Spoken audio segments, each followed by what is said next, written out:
Hello and welcome two bit innings. आप में मिलकर शुरू करते हैं जिंदगी की दूसरी इनिंग।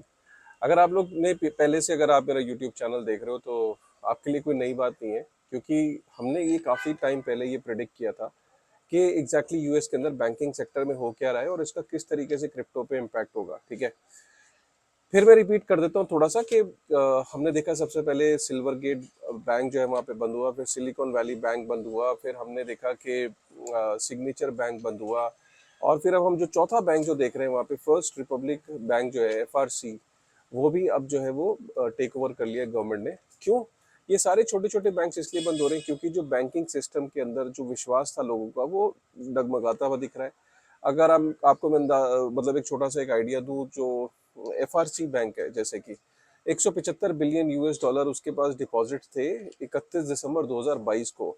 आप यकीन नहीं करोगे, जनवरी फरवरी मार्च 2023 के अंदर एफआरसी के अंदर से 100 बिलियन यूएस डॉलर निकल गया। मतलब 175 बिलियन यूएस डॉलर में से 100 बिलियन यूएस डॉलर के डिपॉजिट निकल गए। मतलब जो स्टॉक प्राइस था जो वो 93-94% का करेक्शन आ गया उसमें, और ऑब्वियसली फिर गवर्नमेंट ने उस बैंक को टेक ओवर करना था, क्योंकि किसी भी बैंक के पास आपको लगता है कि उसके पास सारे जो आप डिपॉजिट करते हो उसके पास सारे वो डिपॉजिट होते नहीं। बैंक्स क्या करते हैं, वो फ्रैक्शनल रिजर्व बैंकिंग पे चलते हैं। वो क्या करते हैं, अपना सारा पैसा जो आपसे लेते हैं, जो आप डिपॉजिट करते हो, वो आगे लोन के रूप में वो बांट देते हैं।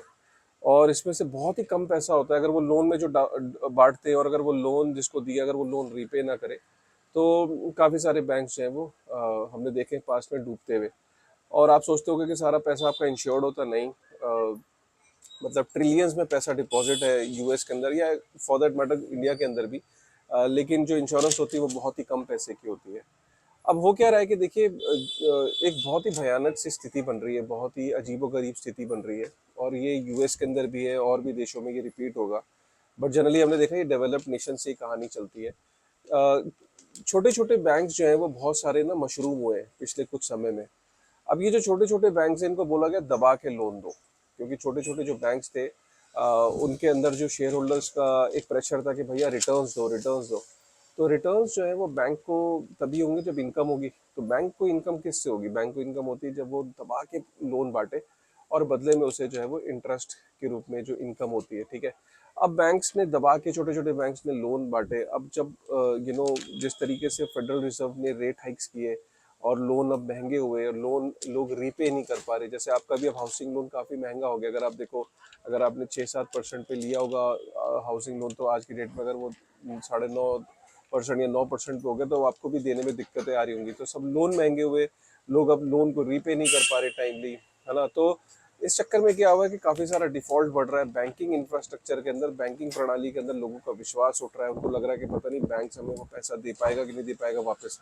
और खासकर जब पहला बैंक डूबा, दूसरा बैंक डूबा, तीसरा बैंक डूबा, क्रेडिट स्विस एक बैंक है जो वो डूबा, फिर उसके बाद चौथे नंबर पे आपका यहाँ पे चौथा बैंक जो अमेरिका का फर्स्ट रिपब्लिक जो बैंक है वो जब डूबता हुआ दिख रहा है। तो अब लोगों का क्या है ना, अचानक क्या है कि विश्वास एकदम बैंकिंग सिस्टम से खत्म सा हो गया है।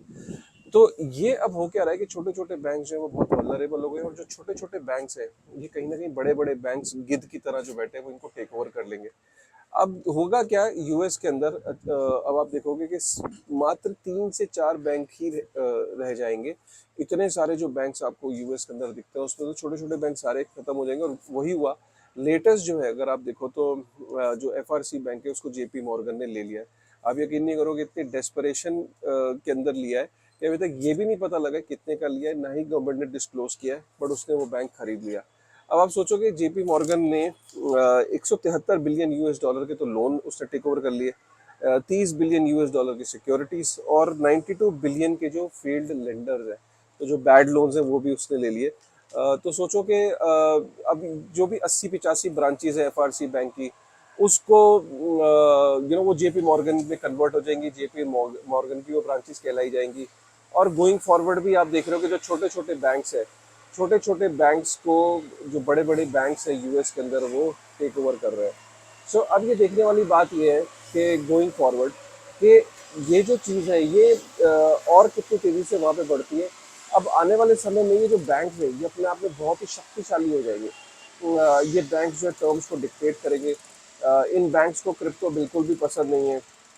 तो ये क्रिप्टो को डीफाई सर्विसेज जो डीफाई है उसके बिल्कुल अगेंस्ट है, क्योंकि डीफाई का मतलब ही यही है कि जो एग्जिस्टिंग बैंकिंग प्रणाली को ख़त्म करना, और उसके वो कंपटीशन है। तो डीफाई इकोसिस्टम को बैंकिंग सर्विसेज नहीं देंगे, क्रिप्टो इकोसिस्टम को सर्विसेज नहीं देंगे, प्रॉब्लम्स क्रिएट करेंगे, टर्म्स को डिक्टेट करेंगे। और जब ये तीन चार बैंक्स इतने बड़े हो जाएंगे कि आप it is as good as के फेडरल रिजर्व को भी टर्म्स डिक्टेट करेंगे, किसको अकाउंट देना है, किसका अकाउंट फ्रीज करना है, स्टेबल कॉइन्स को हम ही लॉन्च करेंगे।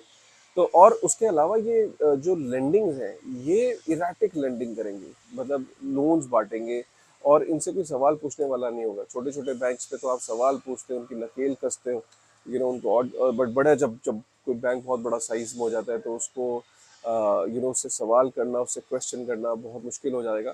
तो आने वाले टाइम में ये बैंक्स जो है, एक हमने 2008 में भी देखा था कि छोटे छोटे बैंक्स नहीं होते थे, सिर्फ बड़े बैंक्स होते थे, और हम कहते थे कि यार वो लीमन ब्रदर्स, सिटी बैंक, बड़े बड़े बैंक्स के हम नाम लेते थे तो हम कहते थे too big to fail. Lehman Brothers तो भैया फेल ही नहीं हो सकता, बहुत बड़ा बैंक है। जैसे आज हम कहते हैं ना, जेपी मॉर्गन फेल नहीं हो सकता, गोल्डमैन सैक फेल नहीं हो सकता, सिटी बैंक फेल नहीं हो सकता। तो ये तीन चार बैंकों के हम जैसे नाम लेते हैं, उस जमाने में भी हम सिर्फ तीन चार बैंकों के नाम लिया करते थे और हम कहते थे टू बिग टू फेल। लेकिन आज वही स्थिति बनती जा रही है। अब यही तीन चार बैंक फिर से too big to fail category में आ जाएंगे।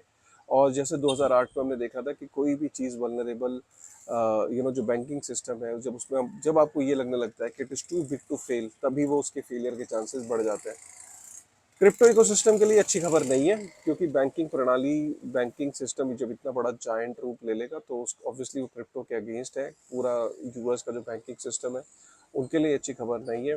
और लेकिन आपके लिए या ओवरऑल इकोसिस्टम के लिए, जब कोई बैंक्स इतने बड़े हो जाएंगे सिस्टम के अंदर, तो ऑब्वियसली उनकी मनमानी और उनकी जो रवैया है खासकर उसे क्रिप्टो के प्रति, वो बहुत ही, आप उसको हॉस्टाइल होता हुआ देखेंगे। राइट।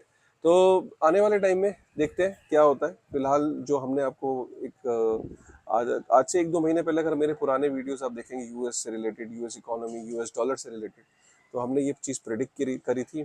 और अभी भी आने वाले टाइम में बहुत सारे ऐसे बैंक हैं जो ये अभी आपको, एक सिटीजन बैंक है उसके बारे में भी बोला जा रहा है कि उसने लेंडिंग सही से नहीं करी, एफडीआईसी की नज़र है।